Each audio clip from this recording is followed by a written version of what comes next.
Saludos oyentes de radio, gracias por escucharnos en la tarde-noche de este miércoles 11 de junio del año 2025. Ayer se lo dije al comienzo del programa, o cae la UCO o cae Sánchez. Y entiendan ustedes la UCO como una metáfora, como un símbolo que engloba el Estado de Derecho de nuestra democracia. Hoy lo volvemos a repetir. Aquí solo puede quedar uno.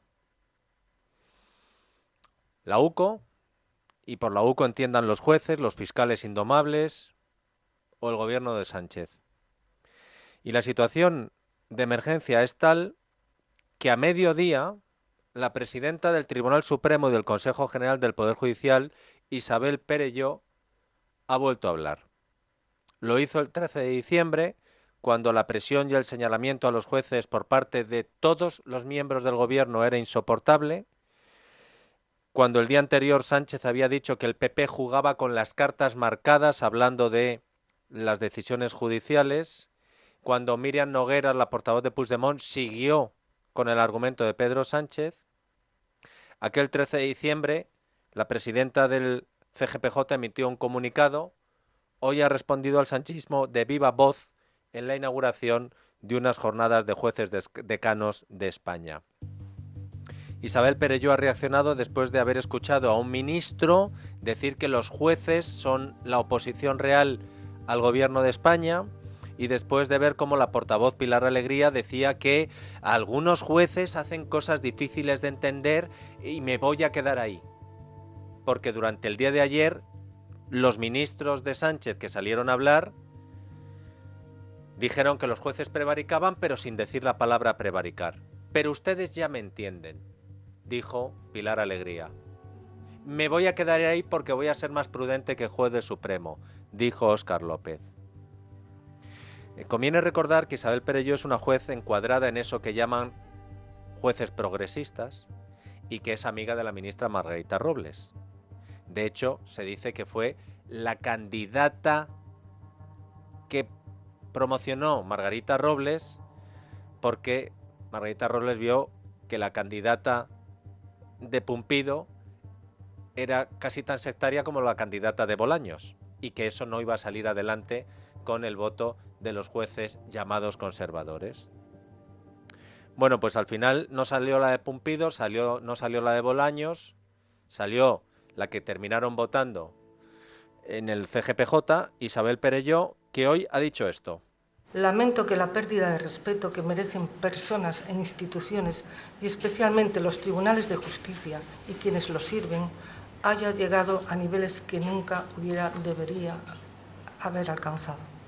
Desde aquí quiero hacer un llamamiento a autoridades y particulares a recuperar el respeto y reclamo el cese de cualquier presión o interferencia en la labor judicial. No caben las descalificaciones personales, no caben los insultos a los jueces, ni tampoco presiones intolerables. Y por tanto, las manifestaciones públicas que cuestionan actuaciones de jueces concretos y hasta ponen en duda la legitimidad de las instituciones judiciales son impropias de un Estado democrático avanzado y minan la confianza de los ciudadanos en la justicia. En este Consejo estamos preocupados por los intentos de desprestigio de los jueces.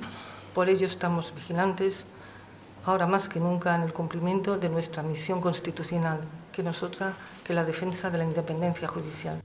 Todos los periódicos han titulado por Perelló le pide al gobierno que deje de presionar, amenazar, atacar a los jueces. Pero lo que le ha faltado realmente a Perelló es decir a las claras a quién se estaba refiriendo, porque autoridades y particulares es demasiado amplio. Y además porque se la está jugando con el sanchismo, y ahora verán cómo ha respondido el sanchismo a esto.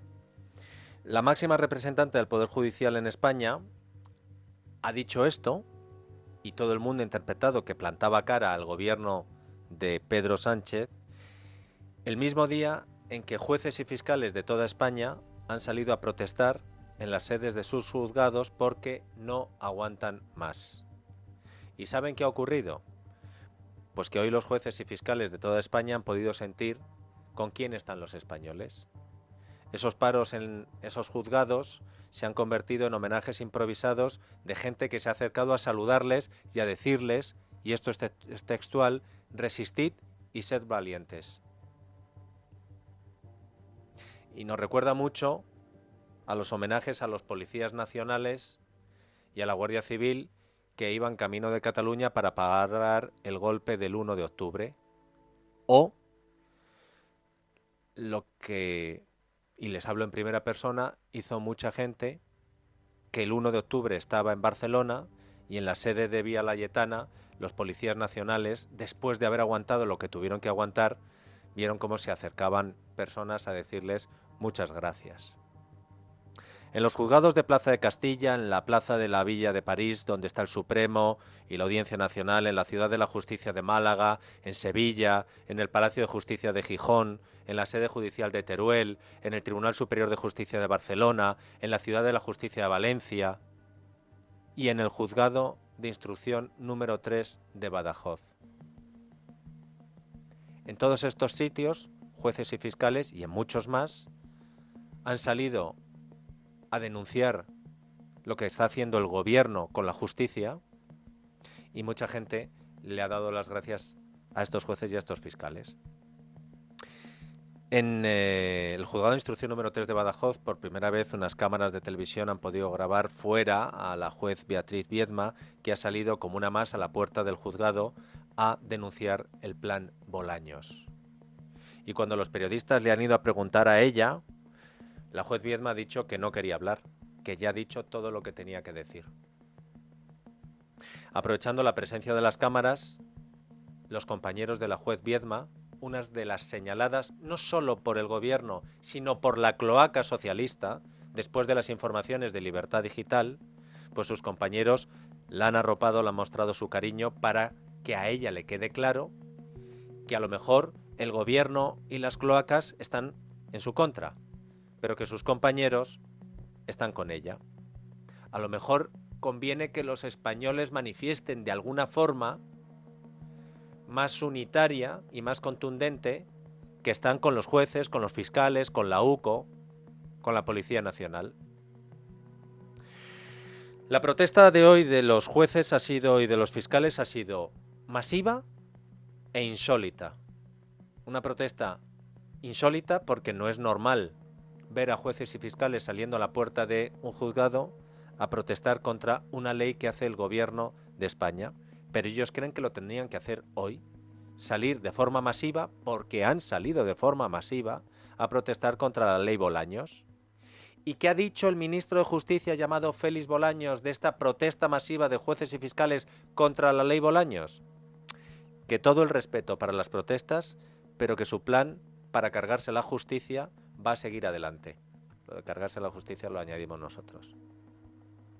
Y cuando a Félix Bolaños le han preguntado por las declaraciones de la presidenta del Supremo y del CGPJ, escuchen su respuesta. Hay una literalidad de la juez Perelló que dice que habla de presiones intolerables. ¿Se siente usted identificado o aludido en esta frase de la presidenta del Supremo? No.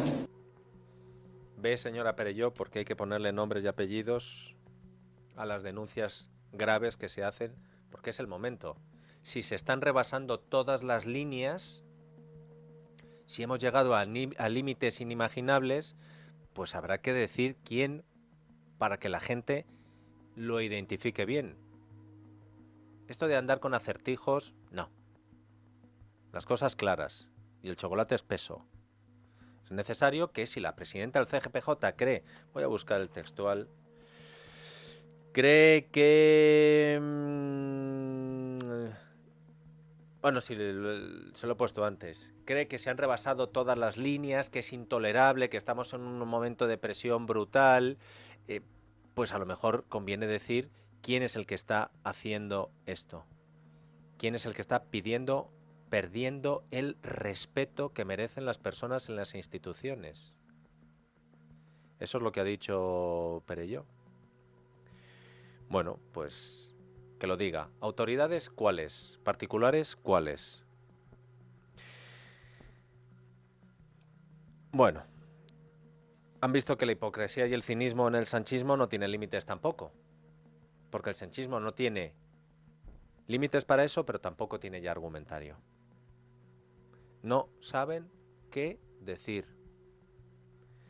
Estamos en un punto en el que el sanchismo no tiene argumentario ni para explicar a los periodistas por qué no tienen argumentario. Se lo voy a ilustrar con ejemplos, porque puede ser como un trabalenguas y acabo de decir que no me gustan los acertijos.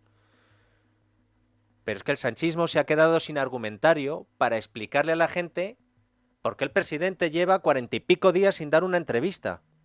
¿Por qué el presidente... No, 40 y pico días sin dar una rueda de prensa. Y ya estamos a 20 días de que se cumpla un año de la última entrevista que le concedió a un medio. ¿No tienen ni argumentario para ir a la cadena SER a una entrevista al señor Sánchez?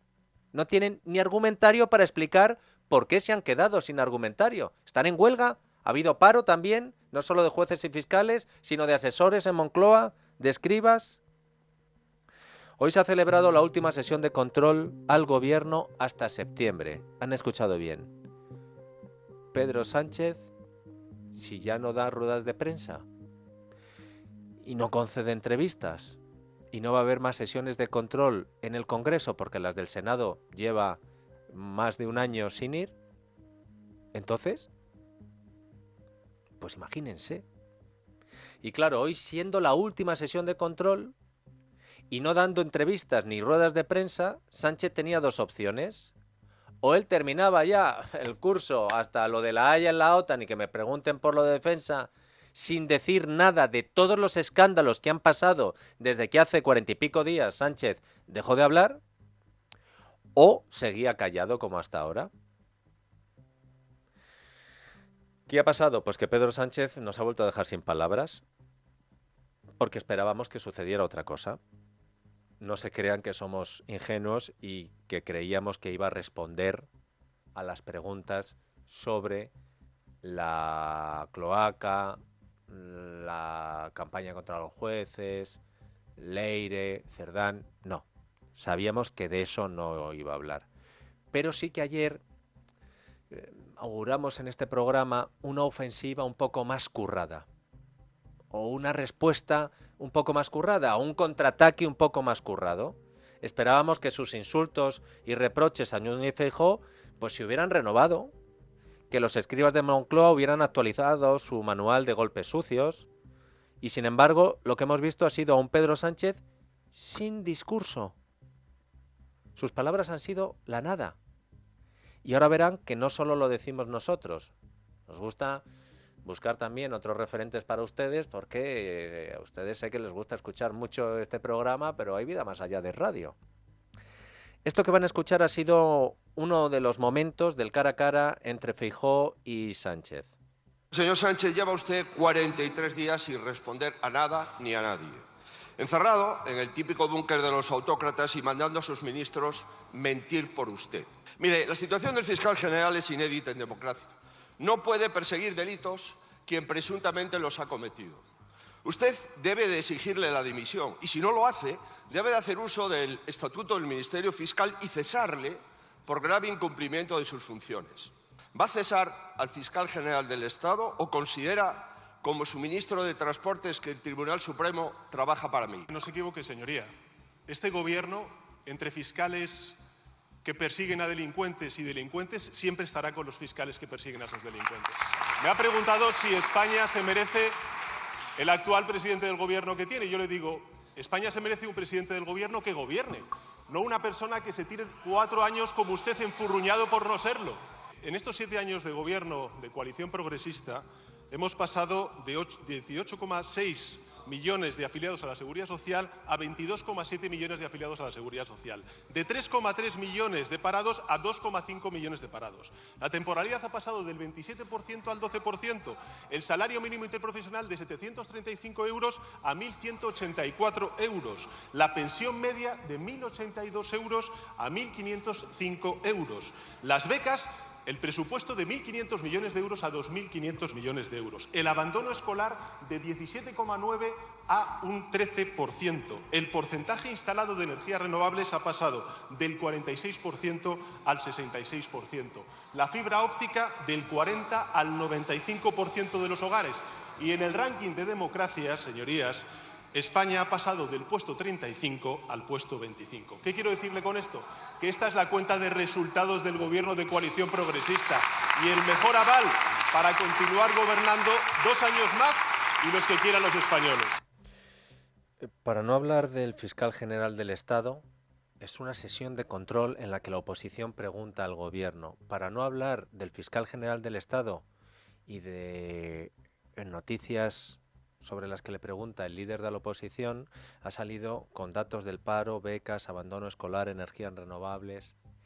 En primer lugar, ayer, si escucharon la sección de economía de este programa, Domingo Soriano nos contó cómo en los indicadores de pobreza, exclusión, desigualdad, España ocupa los peores puestos de la Unión Europea, habiendo empeorado desde que gobierna Sánchez.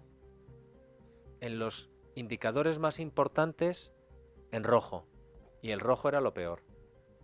Pero al margen ya de ese asunto, parlamentariamente nos ha llamado la atención, pero esto es interpretación del equipo de La Noche de Radio, que me gusta separar lo que son hechos objetivos o que se pueden comprobar e interpretaciones subjetivas. Bueno, pues a nosotros nos ha parecido que ha estado especialmente flojo hoy el presidente, porque ni una frasecilla nueva, ni un insulto renovado, ni un eslogan sin caducar, algún chascarrillo más o menos currado. Todo lo que ha dicho Sánchez respecto al tema judicial, que ha sido poco, ya se lo habían pisado sus ministros estos días. Pero es que no hay nada nuevo para Sánchez. ¿El presidente no tiene quien le escriba? ¿De verdad que lo único que le han encontrado los tropecientos asesores a Pedro Sánchez para salir al paso de un escándalo sobre el que sabía que le iban a preguntar, el del fiscal general y los ataques del gobierno a los jueces, es la fibra óptica en España? ¿Y con eso nos basta? Que no le está respondiendo a Feijóo, que le está respondiendo el presidente a los españoles, que los españoles, para los que gobierna el presidente Pedro Sánchez, a lo mejor quieren saber qué piensa el presidente de todo lo que ha ocurrido en los últimos 40 y pico días sobre los que el presidente no ha dicho nada. Les he dicho que es impresión nuestra, pero no solo, y que les iba a buscar otras fuentes, para que no se queden ustedes solo con lo que dicen los de radio. El País, en su crónica de la sesión de control, dice que Sánchez, para defender al fiscal a su manera, lo ha hecho con palabras casi idénticas a las empleadas el lunes por el ministro de Presidencia Bolaños, y que después Sánchez se atuvo al capítulo primero de su manual para esquivar las estocadas de la oposición, la letanía de cifras que ilustran los logros del Ejecutivo, que en esta ocasión alcanzó hasta los kilómetros de fibra óptica instalados. Es que es evidente. Es que lo ve todo el mundo. Algunos siguen mirando para otro lado, pero que Sánchez es la copia desgastada de Bolaños, de Óscar López, de Alegría. Escuchen la segunda interpelación del líder de la oposición y la respuesta de nuestro presidente. Mire, solo en las últimas 48 horas, un registro de 10 horas de la UCO en casa de su número 2. Una juez que dice que ustedes cometen fraude de ley para protegerse.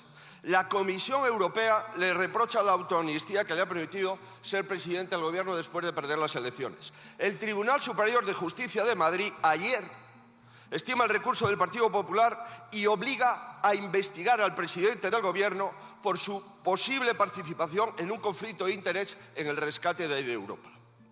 Su fiscal general del Estado al borde de banquillo por cumplir las órdenes de la presidencia y sus ministros salen en tropel a atacar al Tribunal Supremo, a la justicia, a los medios. Oiga, usted está alterando la convivencia.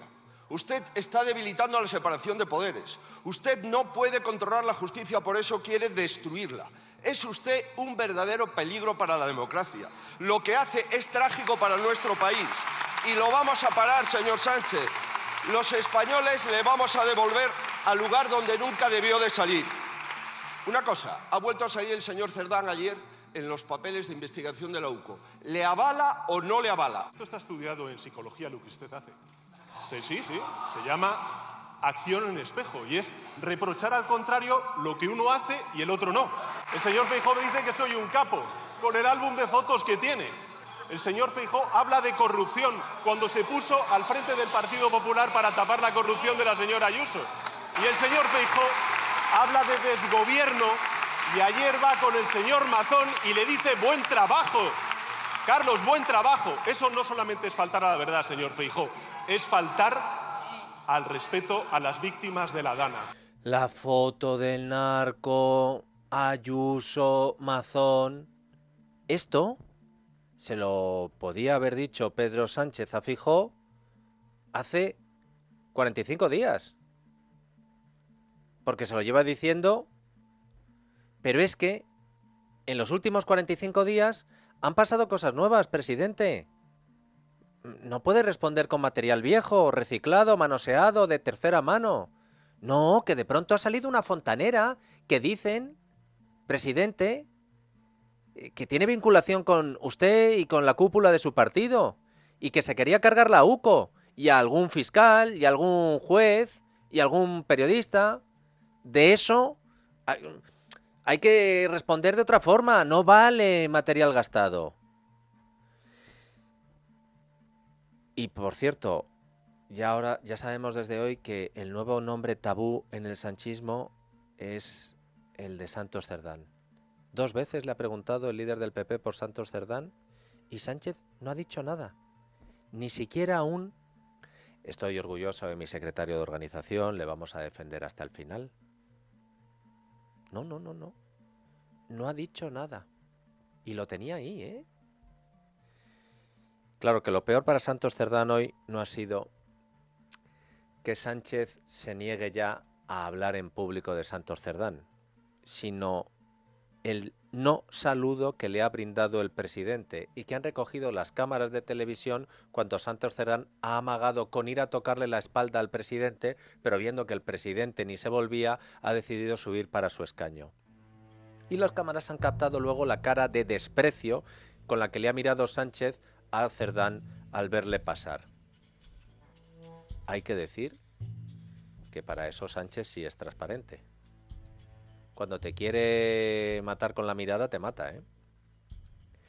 No es de extrañar, por tanto, que el número 3 del PSOE haya intentado esfumarse y salir corriendo del Congreso, pero los periodistas hacen mucho footing para coger a Santos Cerdán, hasta el punto de que casi le echan la lazada con un cable de la televisión que le ha casi ahorcado al secretario general, al secretario de organización. ¿Teme que le puedan salpicar a usted? Yo no tengo ningún miedo. No tengo nada que defenderme, además. No sé qué es lo que puede haber. ¿Usted no ha participado en ninguna adjudicación ilegal? En ninguna. Además, no sé lo que puede haber. La prudencia siempre es buena. Ahí está bien Cerdán. Ayer en el registro de la empresa navarra Servinavar duró hasta bien entrada la madrugada. Él ha dicho que no ha participado en ninguna. Sin embargo, a cada cual lo suyo. En el telediario de Antena 3, Sandra Golpe, pedazo de telediario el que ha hecho hoy, ha recordado como diariodenavarra.com, creo que era, un periódico local de Navarra, publica la foto en la que aparece Santos Cerdán, cuando se hablaba de la contratación de la que no dice nada, no sabe nada. Fuentes del gobierno, atención a esto, le han dicho a La Sexta que Sánchez no ha respondido a Feijóo sobre su apoyo a Cerdán porque no tendría ningún valor político contestar a esa pregunta. Hombre, y cuando la contestaban antes, porque yo recuerdo cuando María Jesús Montero dijo que ponía las 2 manos en el fuego por Cerdán, ¿eso no tenía ningún valor político? Pues entonces lo que ha hecho María Jesús Montero no tiene ningún valor político, pero aún así vamos a escucharla a ver con qué argumentos ha respondido a lo de la UCO, Cerdán, el fiscal. ¿Preocupan los registros? No me preocupa nada. ¿Cree que pueden afectar al señor Santos Cerdán, por ejemplo? La justicia tiene que hacer su trabajo y el Ejecutivo tiene que hacer el suyo. Y aquí lo importante es justamente esto, gobierno concentrado en lo que estamos haciendo, en gobernar Tenemos tasa de crecimiento el doble en el primer trimestre que la Unión Europea, casi 21,8 millones de afiliados, una cifra nunca conocida en España, la tasa de paro más baja desde hace 17 años. Le puedo asegurar que el Gobierno está concentrado en gobernar y en seguir mejorando la vida de los ciudadanos, y la oposición, mientras tanto, pues ven ustedes, ¿no?, en el barro, en la mentira, en el bulo, en el acoso, derribo, pero desde luego nos quitan el tiempo justo, porque en lo que estamos es en mejorar. Confianza en Santos Cerdán, por tanto. El apoyo ayer explícito. Lo dice todo, ¿no? Lo dice todo, porque el señor Feijóo, en un primer momento, viendo la catástrofe tan importante que hubo en Valencia, mientras que el señor Mazón estaba en una sobremesa larga, vamos a decirlo así, había estado, digamos que de alguna manera, poniendo en cuestión, ¿no?, el trabajo que había hecho el señor Mazón y esperando a ver la reconstrucción. En el día de ayer dio un paso, porque lo que puso de manifiesto es que está en una debilidad al interior de su formación política, y va a ir durante estos días en una tournée por las comunidades autónomas para recabar el apoyo de cada uno de los varones. Si para recabar el apoyo de Mazón tiene que reforzarlo en el peor momento de la historia de Valencia, ante una situación claramente negligente, lo hace. No tiene escrúpulos el señor Feijóo, y en lo que está es en la estrategia de acoso, derribo y en resistir. Quien está en riesgo su liderazgo es el señor Feijóo. Él pretende achacárselo al señor Sánchez permanentemente en esa estrategia en espejo, pero quien está débil es el señor Feijóo, y su cónclave lo que quiere es que sirva para reafirmar su posición, que no la entiende nadie, desde luego no los votantes del PP. Confianza en Santos Cerdán, confianza en Santos Cerdán. Toda. 1 minuto y pico para hablar de Feijóo y de Mazón, y 1 segundo para hablar de Cerdán, y encima te lo han tenido que preguntar 2 veces, vicepresidenta. Yo, si fuera Cerdán, estaría un poco picajoso. Y otra cosa, Montero ha dicho que el liderazgo que está en riesgo es el de Feijóo, pero nadie le había preguntado por liderazgos en riesgo. ¿Tiene algo que decirnos María Jesús Montero? ¿Le ha traicionado el subconsciente? ¿Lo ha hecho a mala idea? Óscar Puente te ha hecho hoy una especie de tuit encuesta, pero sin que se pueda votar, por supuesto, haciendo la pregunta: si en una compañía los empresarios volverían a contratar a un CEO o le cambiarían, viendo que la cuenta de resultados va estupenda. Pero es que está el debate abierto sobre si hay que cambiar al CEO del PSOE. Les voy a leer algo más que publica El País para que vean ustedes que nos esforzamos para que ustedes tengan de todo. Una columna de opinión titulada ¿Está el gobierno perdiendo el sentido de la realidad? La autora de la columna es una periodista vinculada al País y colaboradora de la cadena SER. Nada cuadra en el relato, el silencio del Partido Socialista, la ausencia de explicación se empieza a convertir así en el marco de la sospecha más verosímil. Y es que si no quieren explicarlo es porque no pueden. Porque la explicación verdadera y transparente puede ser mucho peor que el silencio, que ya es de por sí nocivo. Y eso duele a muchos miles de socialistas de bien, que los hay por doquier. El PSOE y el gobierno están acorralados esta vez, y no porque el PP se proponga movilizar mañana en la calle a multitudes, sino porque nadie da una explicación coherente del esperpento de esta semana. En el fondo, surge un gran interrogante. ¿Y si el gobierno está empezando a perder el sentido de la realidad? Y ese virus, cuando se pone en marcha, como ocurrió con González, Aznar, Zapatero, Rajoy, acaba siendo letal. A ver si es a este... Como ha dicho María Jesús Montero, a ver si es a este riesgo del liderazgo del que estábamos hablando. Como no hay argumento y se lían, empiezan ya el run run. Claro que para decir lo que piensa realmente el gobierno, para eso está Rufián, escuchen. Es que están en guerra, es que estamos en guerra, y en guerra no se canjean soldados. Rufián dice en público lo que el PSOE o el sanchismo piensa en privado y hace cuando nadie les ve. Hay una guerra contra fiscales, contra jueces, contra la UCO, que se la dice el socio que mantiene el gobierno al presidente. Una guerra. ¿Ven cómo era verdad cuando les decíamos que aquí solo puede quedar uno? Hay una guerra por el Estado de Derecho. O ganan los que lo defienden, o ganan los que se lo quieren cargar. La noche de Dieter, con Dieter Brandau, en Es Radio.